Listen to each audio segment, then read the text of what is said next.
in-motion switch basically is heel strike activated sensors that give the runner positive feedback for a well-placed strike. By following the cues and placing the heel strike, the runner will be able to extend or shorten their stride and the way they walk in order to ensure a rhythmic gait. You're going to have earphones. She's going to be listening to sounds through those earphones.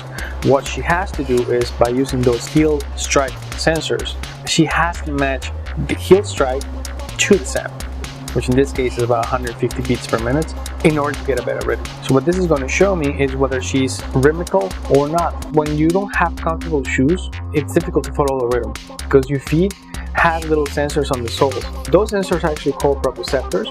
It's going to be seeing where you're standing or when you're stepping on.